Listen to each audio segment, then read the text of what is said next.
The city lights shimmered through the tall glass windows of the grand concert hall, painting streaks of gold across the polished piano on stage. It was another night of applause, cameras, and proud smiles for the man seated before the instrument. He was known across the city as a genius pianist, famous not only for his skill but also for his attitude. He carried himself like someone untouchable, as if the piano existed only to serve him. Every performance ended the same way: a bow, a smirk, and a look that said, "No one can play better than me." After his final note faded into the hall, the crowd rose to their feet. People cheered, shouted his name, and waved their programs in admiration. He smiled as if their praise was expected. To him, this was not about art or feeling. It was about winning, about being the best. Later that week, he was invited to perform at a charity event hosted by a local arts foundation. It wasn't a grand stage this time, just a cozy community center filled with people from different walks of life. The event wasn't about fame or competition. It was about raising funds for young music students. But even here, the pianist treated it like another opportunity to shine. He arrived in a tailored suit, his confidence filling the room before he even touched the piano. Guests greeted him politely, though many whispered about his arrogance behind his back. Still, no one could deny his talent. When he performed, his fingers flew over the keys like sparks and every note landed perfectly. The crowd applauded, but not everyone was enchanted by his perfection. As the evening went on, people gathered around small tables, sharing stories and laughter. At one table, an older man mentioned a woman who worked at a nearby cafe. "You know," he said, "there's this lady who plays piano there sometimes. Nothing fancy, just old songs. But there's something special about the way she plays. Makes you feel everything." The proud pianist overheard the conversation and let out a soft chuckle. "A cafe pianist?" he said loudly enough for nearby tables to hear. "You call that talent? Playing simple tunes for people sipping coffee?" His tone dripped with sarcasm, and a few people turned their heads toward him. The older man smiled politely. "You'd be surprised," he replied. "Sometimes music from the heart speaks louder than music from the stage." The pianist leaned back in his chair, amused. "Then maybe she should come here and show us how it's done." The crowd exchanged awkward glances, unsure if he was joking or serious. But then from the far side of the room, someone pointed. "There she is," said a woman. "That's her, the one from the cafe." All eyes turned to the corner where a simple, modestly dressed woman stood holding a tray of drinks. She worked part-time at the center to help during events. Her face turned red as she realized everyone was looking at her. The pianist's smirk widened. "You play piano, do you?" he asked. The woman hesitated. "Just a little," she said softly. "It's nothing special." He leaned forward, his voice playful but sharp. "Come on, don't be shy. Since people here seem to think you can touch hearts, why not show us?" A hush fell over the room. The guests could sense the tension beneath his smile. The woman looked uncomfortable but remained calm. "I'm not here to compete," she replied gently. "Music isn't about proving who's better." He crossed his arms. "Then prove me wrong," he challenged. "Let's make it simple, you and me. A friendly piano duel." Laughter rippled through a few corners of the room, but most people stayed quiet. They didn't like where this was going. The woman's eyes moved toward the grand piano sitting quietly near the stage. For a moment she said nothing. Then she took a slow breath and nodded. "All right," she said softly. "If it makes you happy." The pianist stood, clearly pleased. "Excellent. I'll go first." He walked to the piano with the confidence of a man who had already won. The crowd clapped politely as he sat down. His fingers hovered over the keys for a moment before diving into a whirlwind of notes. The melody was sharp, fast, and dazzling. His hands moved like they were racing each other, his face showing no emotion except pride. It was the kind of performance meant to impress, not to move. When he finished, applause echoed through the hall. He rose from the bench, giving a mock bow in the woman's direction. "Your turn," he said smoothly. The woman walked slowly toward the piano. She wasn't dressed for the spotlight. Her clothes were plain, her hands slightly rough from long hours of work. As she sat, she brushed her fingers lightly across the keys, almost like greeting an old friend. For a few seconds, she just sat there quietly. Then softly, she began to play. At first, the notes were simple. No rush, no flourish, just gentle sounds flowing through the room like a whisper. The melody carried warmth, as if every note held a piece of someone's story. Gradually, the music grew deeper, richer. Her hands moved with grace, not speed but feeling. It was as if she wasn't performing for anyone. She was remembering something, speaking through the keys in a language only the heart could understand. The crowd that had cheered earlier now sat completely still. Even the children who had been whispering fell silent. The room seemed to shrink as if everyone had stepped into her memory. The proud pianist, watching from the side, felt something stir inside him that he couldn't explain. When she finished, there was no immediate applause. Just silence, the kind that comes when words are too small to follow. Then slowly people began to clap. It started with one person, then two, until the whole room was on its feet. The pianist stood motionless. His smile had vanished. For the first time in years, he felt small in front of someone else's music. Her playing wasn't flawless, but it was alive. It carried something his performances had long lost: soul. The woman stood, gave a small nod, and stepped away from the piano. She didn't look for approval or applause. She just smiled kindly and went back to her work, as if nothing extraordinary had happened. The pianist remained where he was, staring at the keys. A strange quiet filled his chest, a mix of confusion and humility. He realized that in all his years of chasing perfection, he had forgotten why he started playing in the first place. As the guests surrounded the woman to thank her, the pianist slipped outside into the night air. The cool breeze brushed against his face, and for the first time he didn't feel proud. He felt human. Somewhere deep inside, he knew this moment would stay with him forever. The night his pride met true passion and lost. The night after the charity event, the proud pianist couldn't sleep. The image of that simple woman at the piano replayed in his mind over and over. Her soft expression, her calm fingers, the way every note seemed to come from her heart instead of her hands. It all unsettled him. He had faced other musicians before, but this was different. She didn't try to outplay him. She simply played truthfully, and that truth had reached everyone in the room, including him. He turned on his lamp and sat beside his own grand piano. The shiny black instrument looked almost too perfect under the warm light. He touched the keys and tried to play something gentle, something with feeling, but the notes came out cold and lifeless. He stopped after a few chords and sighed. For years people had praised his technique and discipline, yet tonight none of that mattered. He realized he could master 1,000 notes and still miss the meaning behind them.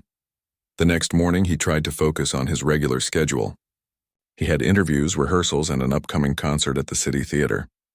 Reporters asked him about the charity event, expecting his usual confidence. But he avoided the topic completely. He didn't want to admit that a quiet woman with no fame had shaken him so deeply. During rehearsals, his manager noticed his distraction. "You're off tempo today," the manager said. "Everything okay?"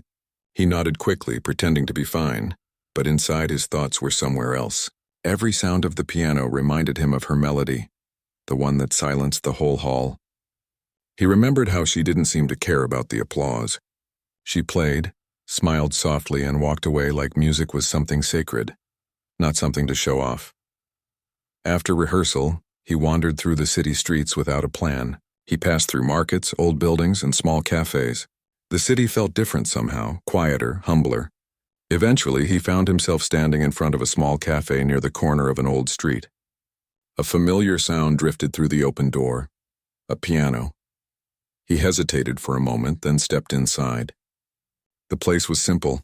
Wooden tables, soft yellow lights, the smell of coffee in the air. In the corner, near the window, sat the same woman from the charity event. She was playing again, her fingers moving gently across the keys. The customers weren't clapping or watching closely. Some were reading, others talking quietly. Yet somehow her music filled the entire space, like sunlight touching everything softly. He sat at a small table near the back and listened. The song she played wasn't complicated, but it carried warmth. Each note felt like it was telling a story of ordinary life, of love, sadness, and quiet joy. When she finished, the customers clapped lightly, some smiling before going back to their drinks. She stood, bowed politely, and started clearing a nearby table. That was when she noticed him sitting there. For a moment, surprise flickered in her eyes, but she quickly smiled politely, as if greeting any customer. He nodded slightly, unsure what to say. After a few minutes, he gathered the courage to speak. "You play beautifully," he said softly. She looked at him kindly. "Thank you," she replied. You played very well the other night, too. He gave a half smile. I don't think so. Not compared to you. She shook her head. It's not about comparison. Music isn't a race. Everyone plays differently. Some play to impress, some play to feel. Her words hit him again, just like that night. You make it sound so simple, he said quietly. It is simple, she replied, wiping the table with a cloth. But people make it complicated. They chase applause and forget to listen to themselves. He didn't know what to say. For years he had lived for that applause, the cheers, the reviews, the recognition. Without it, he never felt complete. But hearing her speak made him realize how shallow that pursuit had been. May I ask, he said slowly, where you learned to play? She paused, thinking for a moment. From my mother, she said softly. She taught me when I was little. We didn't have a piano at first, just a small keyboard that was missing some keys. But she said music doesn't come from the instrument, it comes from inside you. So I practiced every day, not because I wanted to be great, but because it made me happy. He listened carefully. And your mother? Does she still play? The woman's eyes grew distant for a moment. No, she said quietly. She passed away a few years ago, but every time I play, I feel like she's still here. There was a small silence between them. The cafe was filled with the quiet hum of conversation and the smell of freshly brewed coffee. The pianist finally spoke again. That's why your music feels alive, he said. It carries someone's spirit. You play with heart. I play with habit. She smiled faintly. Maybe you just forgot why you started. It happens to a lot of people. When we chase perfection, we lose connection. But the connection is what people truly feel. Her words stayed with him long after he left the cafe. That night he returned home and sat at his piano again. This time he didn't try to play like a professional. He closed his eyes and thought of his childhood, his first teacher, his mother's encouragement, the joy he once felt before fame changed everything. Slowly, he began to play. The melody was uncertain at first, but it felt warm and honest. For the first time in years, the music didn't sound cold. Days turned into weeks, and he found himself returning to the cafe often. Sometimes he sat quietly, listening. Other times they spoke about music, life, and memories. She never treated him like a celebrity, and he liked that. She saw him as a person, not as the pianist everyone admired. One afternoon, the cafe owner asked them both to play together for the weekend crowd. The idea surprised him, but she agreed without hesitation. It'll be fun, she said with a laugh. No pressure, just music. When Saturday came, the cafe filled up. People sat with warm drinks in hand, curious to see the two pianists side by side. He felt nervous, which was unusual for him. He had performed in front of thousands, yet here, in this little cafe, his hands trembled slightly. She noticed and leaned toward him. Don't think too much, she whispered, just play. They began with a simple duet, an old melody she had chosen. Her playing was gentle, guiding his rhythm. He followed her lead, listening to the way she shaped each phrase. For the first time, he wasn't trying to dominate the performance. He was learning to listen. The audience swayed softly, smiling as the music wrapped around them. It wasn't a show. It was a conversation between two souls through the piano. When they finished, the cafe filled with applause, not loud or wild, but warm and heartfelt. He looked at her and smiled genuinely. That was the most peaceful performance I've ever had.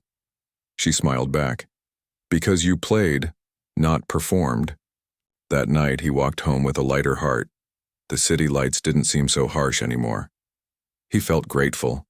Grateful for the lesson, for her kindness, and for the music that had begun to heal something inside him. In the following days, he started to change little things about his routine. During rehearsals, he stopped scolding himself for small mistakes. He stopped counting how long the applause lasted. Instead, he began choosing pieces that made him feel something, not just the ones that sounded impressive. His performances became warmer, more emotional. Audiences noticed it too. They said his music now spoke, but deep down he knew why. It wasn't just skill, it was because of her. because of that simple woman who reminded him that music was meant to connect hearts, not feed egos. 1. Evening after another performance, he found himself outside the cafe again. She was locking up for the night. He walked over, smiling. "I wanted to thank you," he said. "For what?" she asked with a small laugh.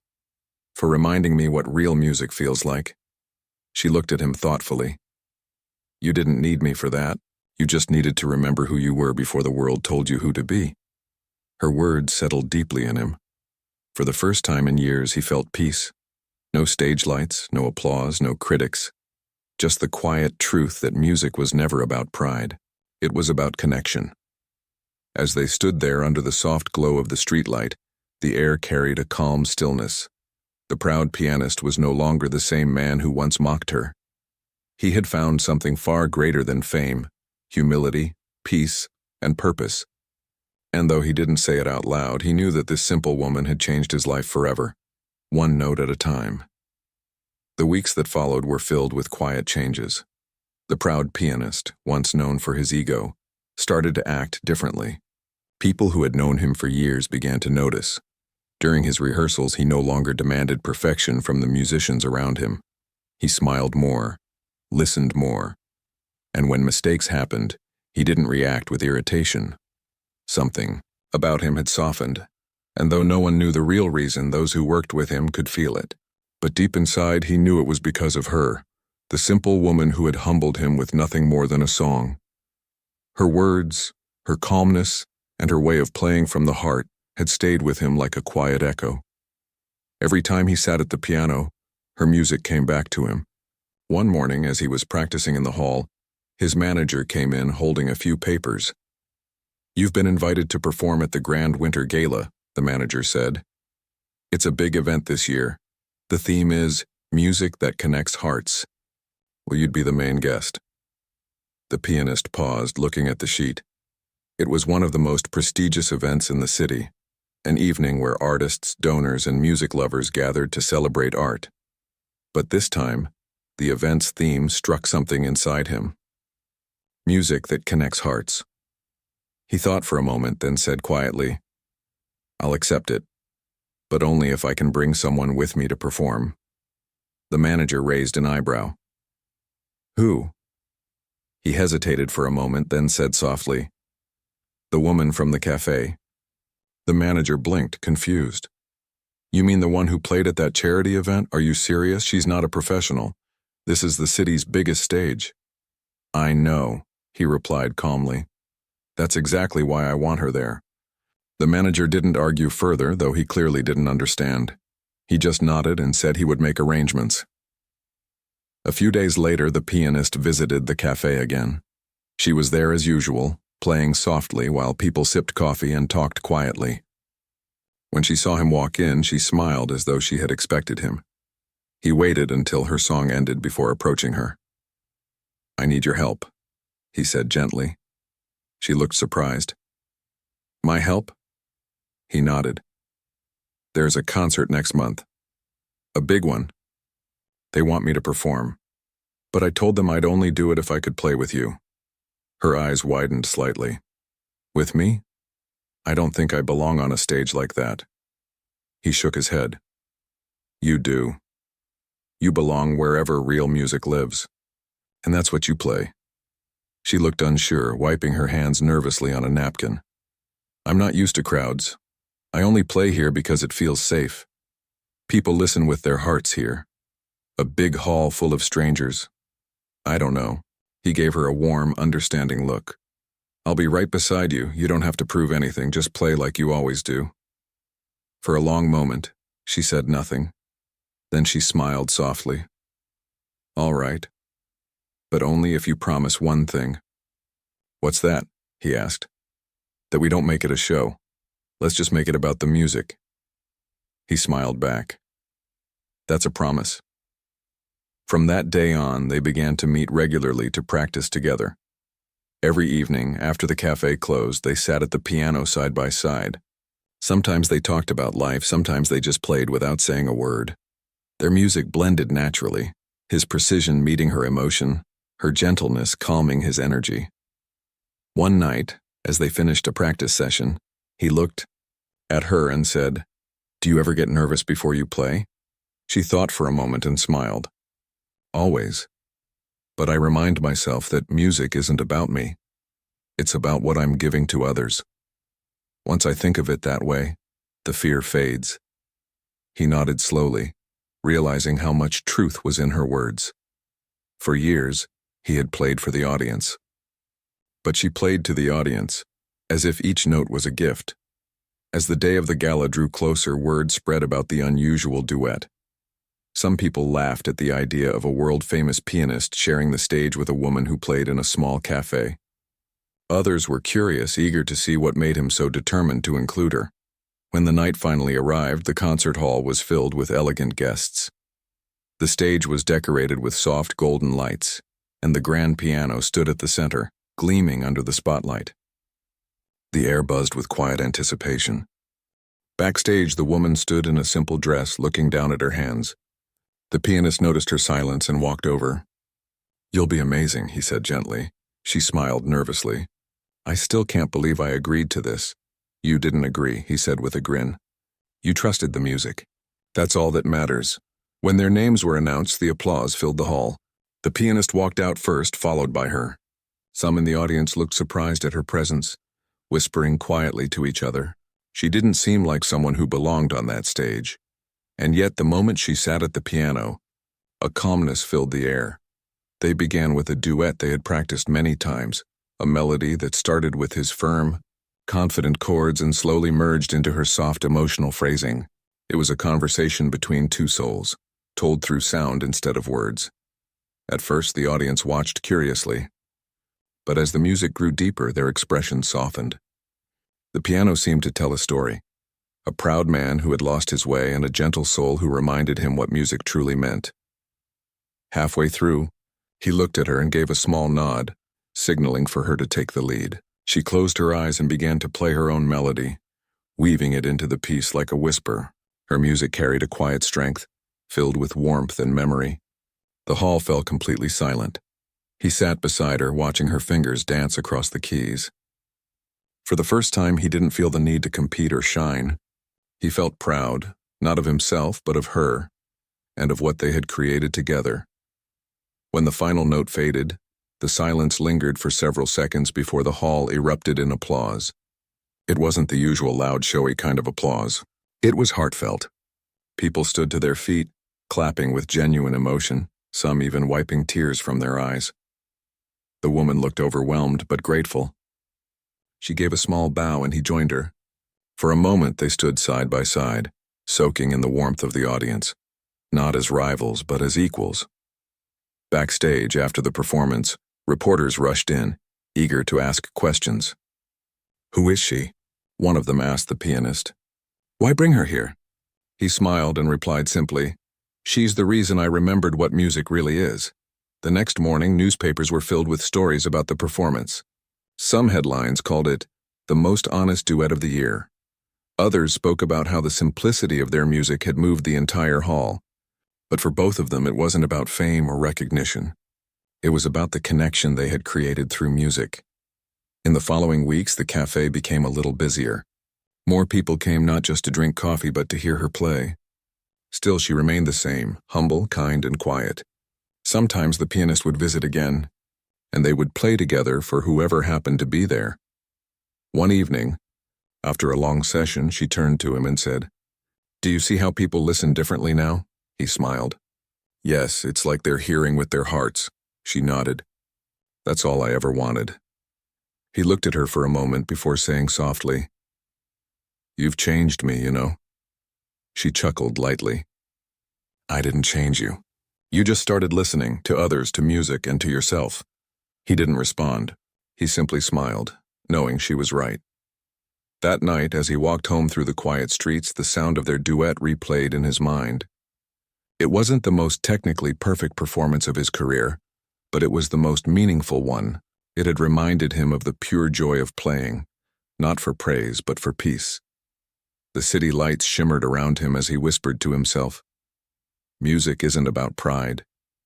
It's about people." And from that moment on, every time he sat before the piano, He played differently, softer, kinder, with a touch of gratitude in every note, because he finally understood. True music didn't come from skill or fame. It came from honesty. It came from the heart. Days passed after the gala, but the memory of that night stayed in everyone's heart.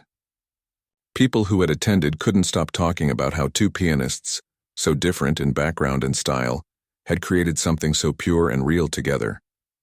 For the first time in years, music critics didn't focus on technique or difficulty. They wrote about emotion, about connection, about how the performance felt alive. The proud pianist read those words quietly in his living room one morning. Once upon a time, he would have been thrilled to see his name in every headline. But this time, what moved him wasn't the praise. It was the fact that people had truly felt the music. That was all he wanted now. He folded the newspaper and looked at the piano standing by the window. The sunlight glowed on its surface, warm and golden. He walked over, sat down, and began to play something soft. His hands moved without effort, almost like the piano was breathing with him. The melody wasn't written anywhere. It came from his heart. He thought about the woman from the cafe and how she had changed his life with her calm, honest presence. Before her, he had believed that greatness meant perfection. Now he understood it meant sincerity. As he finished the tune, there was a knock on the door. When he opened it, his manager stood there holding a letter. "You've received an invitation," the manager said, handing it over. He opened it carefully. It was from the National Music Council, an invitation to perform at an international festival overseas. It was a huge opportunity, one that could bring him global recognition. But as he read through the details, he hesitated. "What's wrong?" the manager asked. He looked up and said quietly, "I can't do this alone." The manager frowned. "You mean you want her to come too?" "The cafe woman?" He nodded. "She's part of the music now. I don't want to go back to performing just for myself." The manager sighed. "You're making things complicated. This is a formal event. They expect perfection." The pianist smiled gently. "Then they'll get something better, truth." Later that day, he visited the cafe again. The woman was sitting at the piano, humming softly as she played. When she saw him, her face brightened. "You're early today," she said with a laugh. He smiled. "I have something to ask you." She tilted her head curiously. "There's a festival next month," he began. "Big stage, international audience. They invited me to perform, but I told them I'd only go if you come with me." Her hands froze on the keys. "Me? No, that's too much. I'm not ready for something like that." "You said the same thing before the gala," he reminded her gently.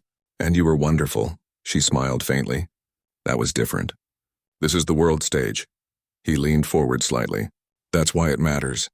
The world doesn't need more perfect music. It needs honest music. The kind you play." She looked down at the keys, silent for a long time. Then she said quietly, "I'll think about it." Over the next few days, she couldn't stop thinking about his offer. Every time she sat at the piano, the idea of playing in front of thousands of people filled her with both excitement and fear. She wasn't trained for fame or attention, but something in her heart whispered that this might be more than just another performance. It could be a chance to share something beautiful with the world. Finally, she agreed. The preparations began.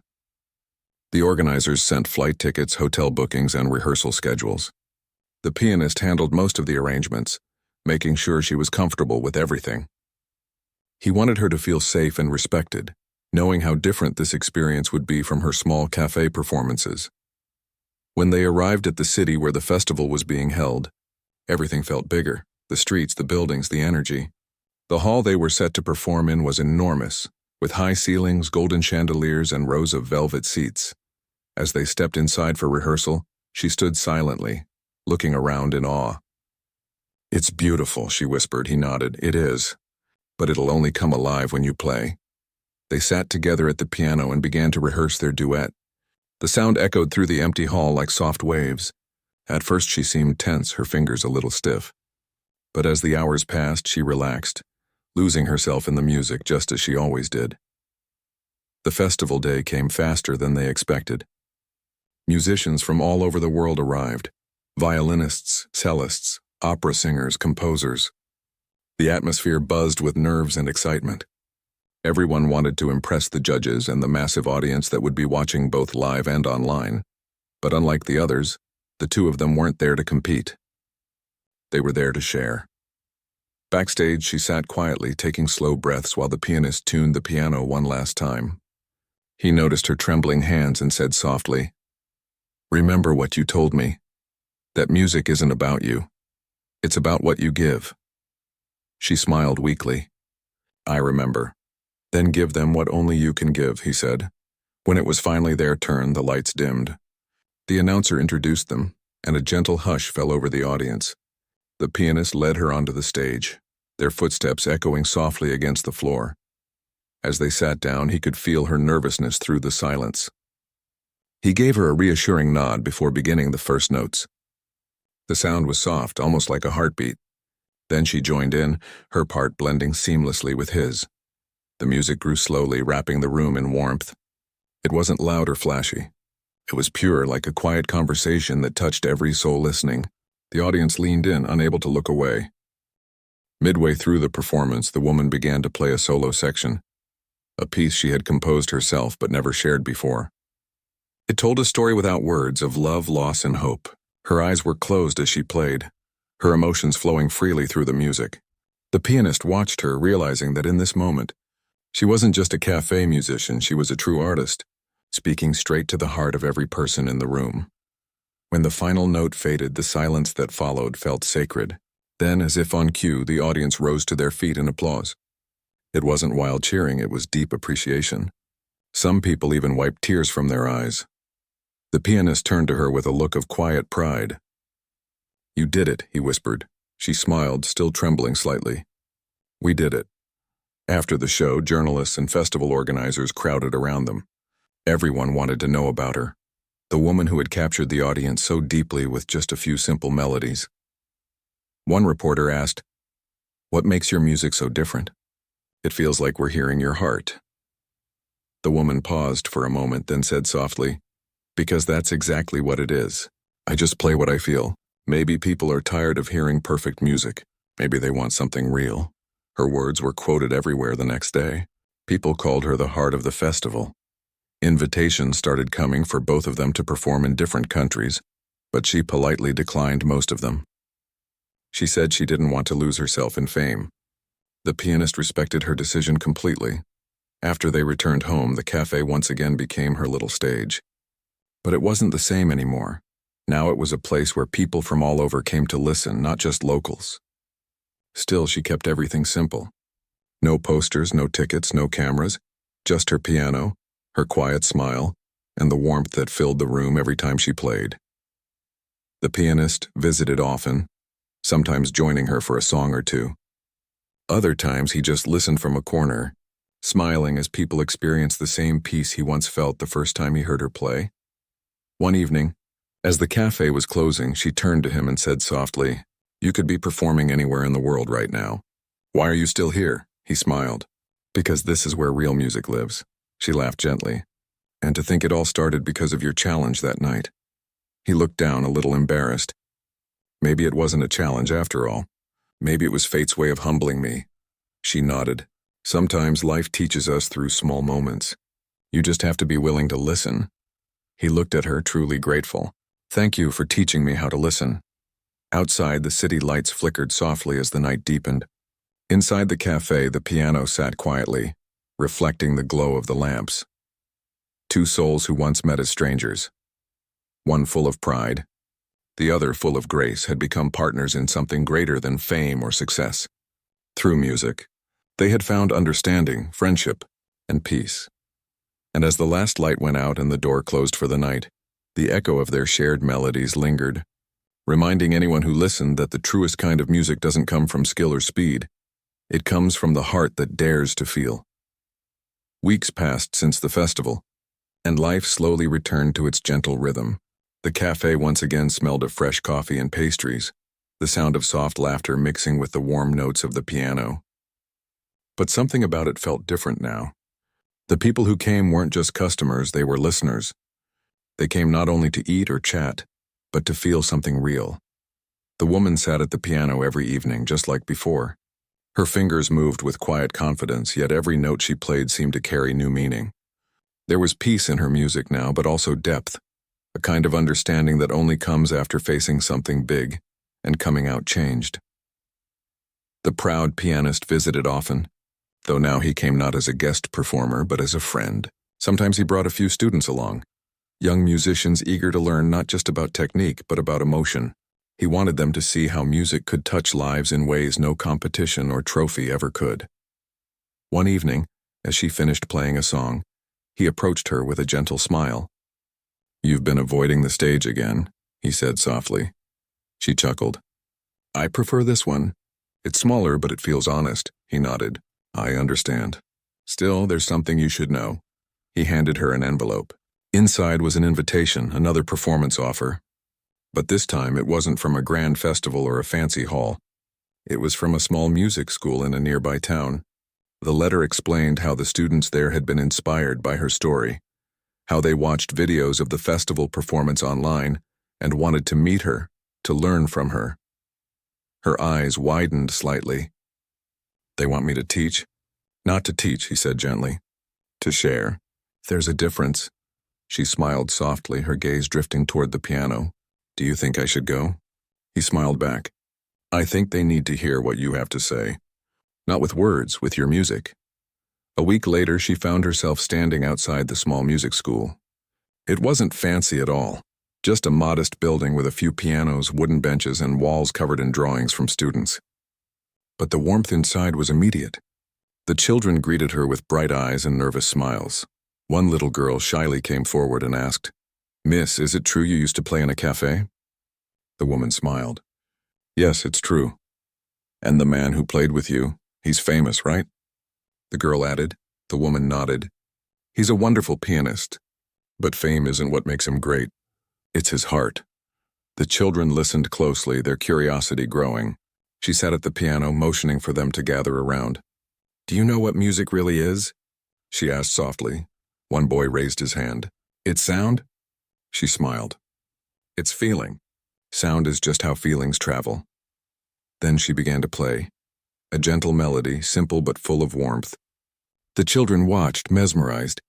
Her fingers seemed to tell a story of dreams, mistakes, kindness, and courage. When she finished, the room was quiet for a few seconds before a small applause broke out. One of the teachers, an older woman with kind eyes, came over and whispered, "You've given them something special today. They'll remember this." The woman smiled humbly. "I'm just happy they listened." After that day, she started visiting the school every week. She didn't teach formal lessons. Instead, she told stories through music. She encouraged the children to close their eyes and play what they felt instead of worrying about being perfect. Slowly, they began to find their own voices through the piano. Meanwhile, the proud pianist continued performing across cities, but his approach was different now. At every concert, he spoke briefly before playing, reminding the audience that true art comes from sincerity, not competition. He often mentioned her, never by name but always with deep respect. "Someone once taught me," he would say, "that music is not about showing off what you can do. It's about giving a part of who you are." One evening, after a long performance, he received a message from her. It was short. "The children are giving a small recital next week. You should come if you can." He didn't hesitate. When he arrived at the small school hall, it was already filled with parents, students, and teachers. The atmosphere was cheerful, nervous, and pure. At the front, the woman stood beside the children, smiling proudly as each one took turns playing. Their melodies weren't flawless, but each performance carried heart. Finally, the little girl from before walked up to the piano and said softly, "This is for Miss, and for the man who helped her believe." Again. Then she began to play the same melody the woman had once shared with them, the simple tune that had changed everything. The proud pianist felt his throat tighten as he watched. It was a full-circle moment. What had started as a rivalry had turned into a legacy. After the recital, he found her sitting outside the school watching the sunset. The sky was painted in soft shades of orange and gold. "You've built something beautiful here," he said quietly. She smiled. "I didn't build it. I just helped them see what was already inside." He nodded. "Still, it takes someone special to remind people of that." There was a comfortable silence between them. The wind carried the faint sound of a piano being played inside the building, a child practicing. "You know," he said after a while, "I used to think that success was about applause. But now I think it's about peace." She looked at him with a soft smile. "And have you found it?" He thought for a moment, then said, "Almost." She laughed quietly. "Almost is good. It means you're still listening," he chuckled. "To what?" "To life," she said simply. As night fell, they walked back toward the road together, their steps slow and easy. They didn't need to talk much anymore. Their friendship had reached a place where silence felt comfortable. In the following months, their paths sometimes crossed and sometimes drifted apart, but the connection never faded. Whenever he performed, he would always keep an empty chair on stage beside him, a quiet tribute to the woman who had once reminded him of what music truly meant. And every time she played at the cafe or the school, she would glance at the empty stool beside her piano and smile faintly, as if she could still hear him playing along. Years later, the cafe remained the same, a cozy haven filled with the soft hum of conversation and the steady rhythm of piano notes. The woman still played, though her hair now had a few silver strands. People often came from far away just to see her perform. She never charged them anything. Her only request was simple: listen with your heart. One evening, an older man walked into the cafe quietly. The customers noticed him but didn't recognize him at first. He sat at a corner table listening as she played a song that felt both familiar and new. When she finished, he clapped softly and she turned toward the sound. Their eyes met, and both smiled warmly. "You came," she said softly. "I couldn't stay away forever," he replied. They sat together afterward, talking about old times, the gala, the festival, the children. They laughed at their mistakes and marveled at how life had led them here. As the cafe grew quiet, he looked toward the piano and said, "Do you think we have one last song in us?" She smiled gently. "Always." They sat down side by side once again like they had years ago. His fingers found the lower keys, hers the higher ones. They didn't need sheet music or words. The melody came naturally, a blend of all they had lived, all they had learned. It was tender, steady, and full of gratitude. The audience in the cafe listened in complete silence. It was as if time had paused, letting that one moment stretch forever. When the final note faded, there was no applause, just a deep collective breath as if everyone had shared something sacred. The woman looked at him with teary eyes. "You know," she whispered, "maybe that's what music really is. Not the sound, but the silence after." He nodded, smiling softly. "And maybe that silence is where the truth lives." They sat there quietly, side by side, as the world outside moved on. But inside that small cafe, everything felt timeless. Two people, once divided by pride and fear, had found their way to understanding not through words, but through music that spoke straight to the soul. And as the night deepened and the last guest left, the piano stood bathed in the soft glow of the lamps, still peaceful and full of memories. The proud pianist had learned humility. The simple woman had discovered her own light, and together, they had shown the world that the greatest performances aren't meant to impress, they're meant to heal. The cafe lights dimmed, the door closed softly, and somewhere in the quiet of that place, their melody lived on, proof that sometimes the most unforgettable duets begin with a single challenge and end with understanding that lasts a lifetime.